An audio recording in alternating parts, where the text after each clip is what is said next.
নমস্কার বন্ধুরা।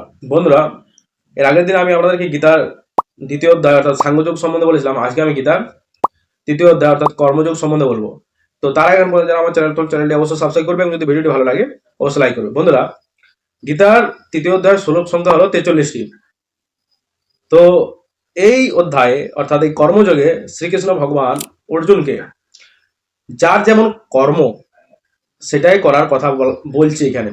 অর্থাৎ শ্রীকৃষ্ণের মূল উক্তি যেটি হলো সেটি হলো যে যারা ব্রাহ্মণ তাদের কাজ হলো পুজো পাঠ, তপ যজ্ঞ আদি করা। যারা বৈশ্য তাদের কাজ যেমন ব্যবসা বাণিজ্য করা। যারা ক্ষত্রিয় তাদের কাজ যুদ্ধ করা।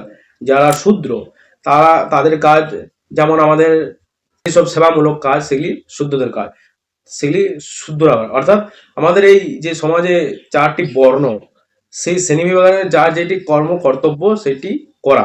কিন্তু এখনকার সমাজে দেখা যাচ্ছে যে অনেকের যে বর্ণ ব্যবস্থা সেটা মানছে না। তো সেখানে তারা যে যার মতন কর্ম করছে, ভালো, সেটাও ভালো জিনিস, কিন্তু ভেদাভেদ না থাকাটাই ভালো।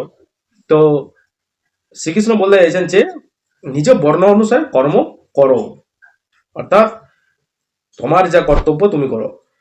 যেমন এখানে অর্জুনকে শ্রীকৃষ্ণ সেটাই বোঝাতে চেয়েছে যে এই রণাঙ্গনে তোমাকে পুরুষহীন কথাবার্তা বললে চলবে না। এখানে তোমাকে অস্ত্র তুলতে হবে এবং এই রণাঙ্গনে তোমাকে যুদ্ধ করতে হবে এবং অধর্মের নাশ করে ধর্মকে স্থাপনা করতে হবে। তো শ্রীকৃষ্ণ এটাই অর্জুনকে বোঝাতে চেয়েছেন। তো বন্ধুরা, যদি ভিডিওটি ভালো লাগে বেশি বেশি করে শেয়ার করে দেবেন। ধন্যবাদ, আজকে এই পর্যন্ত।